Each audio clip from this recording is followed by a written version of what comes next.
Hola a todos, bienvenidos a nuestro día 198 del reto 366 2024. El devocional del día de hoy lleva por título La asombrosa respuesta de Dios. A veces caemos en la trampa de pensar que somos las peores personas en la faz de la tierra y que nadie comete tantos errores como nosotros. Pero Romanos 3:23 nos dice que todos hemos pecado y estamos privados de la gloria, la excelencia de Dios. Todo hombre, mujer o niño que haya nacido o incluso que vaya a nacer tiene un problema con el pecado. Pero escribe Joyce Meyer, la buena noticia es que Dios nos ha dado una respuesta a nuestro dilema. Cuando San Agustín encontró la respuesta en el año 386, una fortísima luz inundó su corazón. Lutero encontró su respuesta y unos años más tarde comenzó la Reforma de 1517. Cuando Wesley entendió la respuesta en 1738, su corazón estaba extrañamente ardiente, y las semillas de un avivamiento dieron inicio. En cada uno de estos casos, sus vidas fueron radicalmente cambiadas al entender la justicia de Dios. En el momento en que alguien llega a entender esta expresión, su vida cambia. La mía cambió sin duda. Vamos a hacer nuestra primera lectura, que es Salmos 85 del versículo 8 al 13. Voy a buscar lo que Dios el Señor dice. Él promete paz a su pueblo y a sus fieles para que no se vuelvan a la necedad. Muy cercano está para salvar a los que le temen, para establecer su gloria en nuestra tierra. El amor y la verdad se encontrarán, se besarán la justicia y la paz. De la tierra brotará la verdad, y desde el cielo se asomará la justicia. El Señor mismo nos dará bienestar, y nuestra tierra rendirá su fruto. La justicia será su heraldo, y preparará el camino para sus pasos. Vamos a leer la reflexión de estos versículos que dice, número 1, la respuesta de Dios nos da su paz. Crecí en un ambiente de conflictos, escribe Joyce Meyer, y eso fue todo lo que conocí. Tuve que aprender por completo una nueva forma de vivir. Ahora soy adicta a la paz. Tan pronto como mi paz desaparece, me pregunto cómo la perdí y comienzo a buscar la manera de recuperarla. Dios ha prometido paz a su pueblo.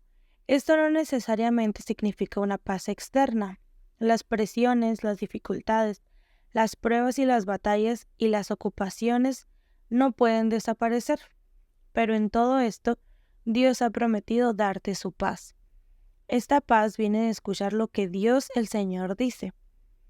La paz está estrechamente relacionada con la justicia. El salmista dice, se besarán la paz y la justicia, de la misma manera que el amor y la verdad van juntos. Eso nos lo dice en el versículo 10. Así también lo hacen la justicia y la paz. La paz viene de vivir en una relación correcta de Dios, como nos dice Romanos 5:1. Y la oración para este apartado dice, Dios, te agradezco el haber hecho posible que camine en una relación correcta contigo y que disfrute de la paz que trae. Ahora vamos a hacer la lectura de Romanos 3, del versículo 9 al 31. ¿A qué conclusión llegamos? ¿Acaso los judíos son mejores? De ninguna manera. Ya hemos demostrado que tanto los judíos como los que no son judíos están bajo el pecado. Así está escrito. No hay un solo justo, ni siquiera uno. No hay nadie que entienda, nadie que busque a Dios. Todos se han descarriado, juntos se han corrompido. No hay nadie que haga lo bueno, no hay uno solo. Su garganta es un sepulcro abierto, de su lengua salen engaños. Veneno de víbora hay en sus labios. Llena está su boca de maldiciones y de amargura. Veloces son sus pies para ir a derramar sangre. Dejan ruina y miseria en sus caminos, y no reconocen la senda de la paz. No hay temor de Dios delante de sus ojos. Ahora bien, sabemos que todo lo que dice la ley lo dice quienes están sujetos a ella, para que todo el mundo se calle la boca y quede convicto delante de Dios. Por tanto, nadie será justificado en presencia de Dios por hacer las obras que exige la ley. Más bien, mediante la ley cobramos conciencia del pecado. Pero ahora, sin la mediación de la ley, se ha manifestado la justicia de Dios, de la que dan testimonio la ley y los profetas. Esta justicia de Dios llega mediante la fe de Jesucristo a todos los que creen. De hecho, no hay distinción, pues todos han pecado y están privados de la gloria de Dios. Pero por su gracia son justificados gratuitamente mediante la redención de Cristo Jesús, la redención que Cristo Jesús efectuó. Dios lo ofreció como sacrificio para obtener perdón de pecados, el cual se recibe por la fe en su sangre. Así demostró su justicia, porque a causa de su paciencia había pasado por alto los pecados pasados. Lo hizo para demostrar en el tiempo presente su justicia. De este modo, Dios es justo y a la vez el que justifica a los que tienen fe en Jesús. ¿Dónde pues está la jactancia? Queda excluida. ¿Por cuál principio? ¿Por el de la obediencia a la ley? No, sino por el de la fe. Porque sostenemos que todos somos justificados por la fe y no por las obras que la ley exige. ¿Es acaso Dios solo Dios de los judíos? ¿No lo es también de los no judíos? Sí, también es Dios de los no judíos, pues no hay más que un solo Dios. Él justificará por la fe a los que están circuncidados y mediante esa misma fe a los que no lo están. ¿Quiere decir que anulamos la ley con la fe? De ninguna manera. Más bien, confirmamos la ley. Vamos a leer la reflexión en este apartado que dice, número 2. La respuesta de Dios es un regalo que recibimos. Deseamos la paz, deseamos estar en una relación correcta con Dios y con otras personas. Pero ¿cómo recibimos esta justicia de parte de Dios? Pablo continúa argumentando que nadie es justo por sí mismo. En palabras de The Message, no hay nadie que viva bien, ni siquiera uno. Todos se han ido por un mal camino, todos por igual se han pervertido. La justicia es el camino hacia la paz, pero en realidad es que no conocen la senda de la paz. Pablo concluye su argumentación. Y es bastante claro, ¿cierto?, que somos pecadores. Cada uno de nosotros estamos en el mismo bote que se hunde con todos los demás, dice el versículo 20. Las dos pequeñas palabras que siguen son de gran importancia. Pero ahora, dice el versículo 21. Habiendo planteado el problema, Pablo pasa ahora a describir la asombrosa respuesta de Dios. La justicia de Dios, esta justicia de parte de Dios no puede lograrse a través de la ley porque nadie, aparte de Jesús, ha guardado toda la ley. En el Antiguo Testamento, la ley y los profetas testifican acerca de esto y apunta hacia la respuesta de Dios. Esta justicia de Dios llega mediante la fe en Jesucristo a todos los que creen. Como nos dice el versículo 22, esta justicia no se puede ganar, es un don o regalo puro que recibimos mediante la fe en Jesucristo. Es un don para todos los que creen. Pablo entonces usa 3 imágenes para describir lo que ha conseguido la muerte de Jesús en la cruz. Cada una es como la cara de un diamante y cada imagen está entrelazada con las otras. Primero, se ha pagado la pena del pecado. Justificación es una expresión usada en el Tribunal de Justicia. Somos justificados gratuitamente por la gracia, dice el versículo 24. Dios es un juez justo, no podía ignorar nuestra culpa. Él vino en la persona de su Hijo Jesucristo para morir por ti y por mí, para así demostrar su justicia. Anteriormente, en su paciencia, Dios había pasado por alto los pecados, pero en el tiempo presente ha ofrecido a Jesucristo para manifestar su justicia. De este modo, Dios es justo y a la vez el que justifica a los que tienen fe en Jesús. Él mismo pagó la pena. Eres justificado gratuitamente por su gracia, nos dice en el versículo 24. Gracia significa amor inmerecido. Es gratis, no hay ningún mérito de nuestra parte. No puedes ganártelo, es un regalo. Por lo tanto, no hay lugar para jactarse. Jesús pagó la pena por cada una de nuestras acciones, palabras y pensamientos erróneos a través de su muerte en la cruz. En el momento en que ponemos nuestra fe en Jesús, somos justificados. No tienes nada que temer. La pena ha sido pagada. Recibes el don o regalo de la justicia de Dios. Segundo, se ha roto el poder del pecado. La segunda imagen que Pablo usa proviene del mercado, mediante la redención de que Cristo Jesús efectuó, dice el verso 24. La deuda también era un problema en el mundo antiguo. Si alguien tenía deudas serias, era obligado a venderse a sí mismo como esclavo con el fin de pagarlas. Supongamos que una persona se ofrecía en el mercado como esclavo. Alguien podría tener piedad de ella y pagar la cantidad que debía y luego dejarla ir libremente. Al hacerlo estaría tanto redimiendo como pagando un precio de rescate. De la misma manera, para nosotros la redención vino por Cristo Jesús. Tus pecados son como una deuda en tu contra. Jesús, por su muerte en la cruz, pagó el precio del rescate, como nos dice Marcos 10:45. De esta manera eres libre para tener una relación con Dios. Tu relación se restaura y recibes la justicia de Dios. Tercero, se ha eliminado la contaminación del pecado. La tercera imagen de Pablo en este pasaje viene del templo. Dios la ofreció como un sacrificio de expiación que recibe por la fe en su sangre, dice Romanos 3:25. En el Antiguo Testamento se establecieron leyes muy detalladas sobre cómo debía tratarse el pecado. Había un sistema de sacrificio completo que demostraba la seriedad del pecado y la necesidad de purificarse de él, ya que el pecado se traspasaba del pecador al animal, el cual era sacrificado. Pero es imposible que la sangre de los toros y de los machos cabríos quite los pecados, dice Hebreos 10:4. El viejo sistema sacrificial era solo una sombra, Hebreos 10:1, de lo que vendría. La expiación real vendría con el sacrificio de Jesús. Solo la sangre de Cristo, el sacrificio de expiación ofrecido una vez y para siempre, nos dice Hebreos 10:10, puede lavar tu pecado y eliminar su contaminación. Por eso Jesús fue el sacrificio perfecto, pues solamente Él vivió una vida perfecta. A través de su sangre recibes la asombrosa respuesta de Dios, que es la justicia de Dios. La oración en este apartado dice: Señor, ¿cómo puedo darte las gracias por el don de la justicia de Dios por la fe en Jesús? Gracias por tu justicia y porque a través de la sangre de Jesús puedo recibir paz, perdón, libertad y purificación. Vamos a hacer nuestra última lectura, que es Amós, todo el capítulo 3 y capítulo 4.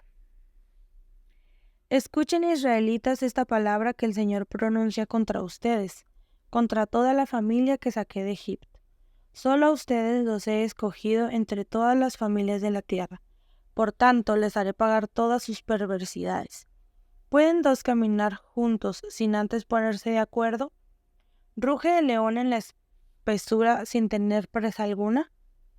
¿Gruñe el cachorro de león en su guarida sin haber atrapado nada?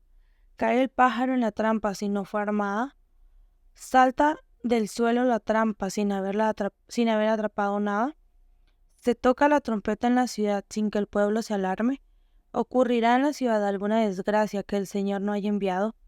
En verdad, nada hace el Señor y Dios sin antes revelar sus planes a sus siervos los profetas. Ruge el león, ¿quién no temblará de miedo?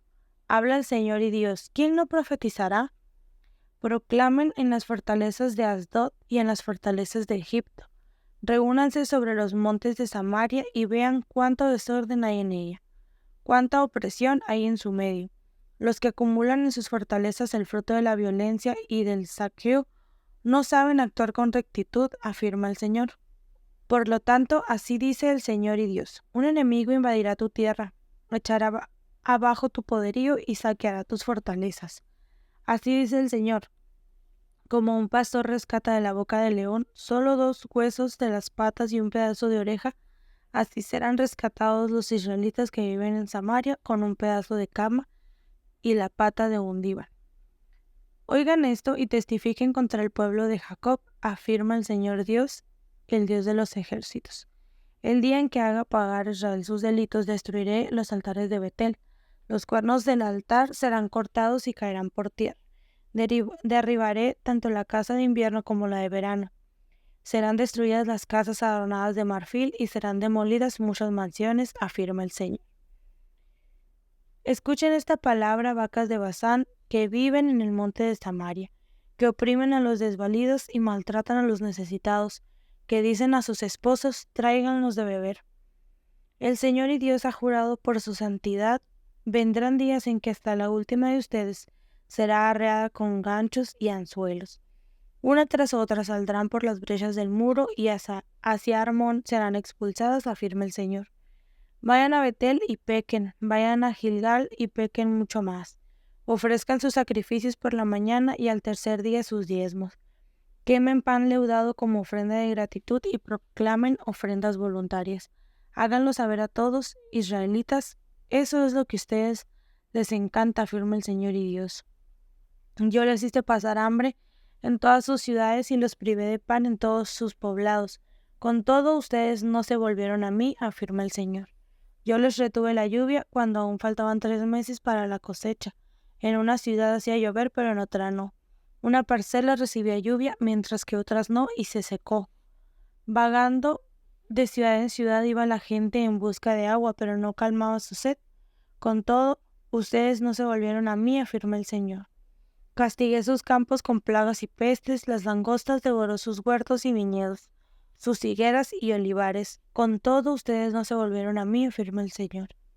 Les mandé plagas como lo hice en Egipto, maté a sus mejores jóvenes por la espada, junto con los caballos capturados hice que llegara hasta sus propias narices el hedor de los campamentos. Con todo, ustedes no se volvieron a mí, afirma el Señor. Envié una destrucción como la de Sodoma y Gomorra. Eran como brasas, tizones rescatados del fuego. Con todo, ustedes no se volvieron a mí, afirma el Señor. Por eso, Israel, voy a actuar contra ti. ¿Y cómo voy a hacerlo? Prepárate, Israel, para encontrarte con tu Dios. He aquí el que forma las montañas, el que crea el viento, el que revela al ser humano sus pensamientos, el que convierte la aurora en tinieblas, el que marcha sobre las alturas de la tierra. Su nombre es el Señor, Dios de los ejércitos. Vamos a leer la reflexión para estos versículos que dice número 3. La respuesta de Dios nos desafía a vivir bien. Pablo nos dice que la asombrosa respuesta de Dios, la justicia de Dios, es algo sobre lo cual dan testimonio la ley y los profetas. Nos lo dice en Romanos 3:21. Amós es uno de esos profetas. Cuando Amós pasó a pronunciar la palabra del Señor contra Israel, vemos el deseo de la justicia de Dios en el cual todos los pecados del pueblo son castigados. El Señor afirmó: solo a ustedes los he escogido entre todas las familias de la tierra, por tanto les haré pagar todas sus perversidades, dice Amós 3:2. El pueblo está condenado en lo que sería casi un tribunal de derecho. Oigan esto y testifiquen contra el pueblo de Jacob, afirma el Señor omnipotente, el Dios todopoderoso. Es como si Dios llamara testigos para prestar declaración contra su propio pueblo. Ustedes, mujeres, que oprimen al pobre y aplastan al necesitado, y que les gritan siempre a sus esposos: tráiganos otra bebida, dice el capítulo 4, versículo 1, ellas son condenadas por su superficialidad, su indulgencia egocéntrica y su tratos a los pobres y los necesitados. Una y otra vez Dios les habla a su pueblo en un intento de atraerlos de vuelta. En verdad, nada hace el Señor omnipotente sin antes revelar sus designios a sus siervos los profetas. No obstante, declara: no se volvieron a mí, en el capítulo 4, en los versículos 6, 8 y 11. Al entender este antecedente del Antiguo Testamento, nos resulta más asombroso aquello que el apóstol Pablo escribe. Esta justicia de Dios llega mediante la fe en Jesucristo a todos los que creen. Nos dice en Romanos 3:22. Sorprendentemente, Jesús ha pagado la pena por ti. Eres justo ante los ojos de Dios. Hoy puedes acercarte a Él con confianza. Habla con Dios como un Padre amoroso y recibe su profunda paz en tu corazón. Señor, te agradecemos porque tu deseo es que siempre volvamos a ti y andemos en una relación correcta contigo. Gracias por haber hecho esto posible a través de Jesús. Pipa añade, según dice Amós 4:9. Castigué sus campos con plagas y sequía. Las langostas devoró su huerto y sus viñedos, sus higueras y olivares. Con todo, ustedes no se volvieron a mí, afirma el Señor. En el jardín de nuestra vicaria, las rosas tienen moho. Las ardillas han desenterrado los bulbos y la maleza se está apoderando de todo el jardín. ¿Necesito arrepentirme más o trabajar más duro en el jardín? Muy bien, eso ha sido todo por nuestro devocional del día de hoy. Te invito a que tomes un tiempo para orar y para seguir reflexionando y que compartas este devocional con alguien que crees que será de bendición.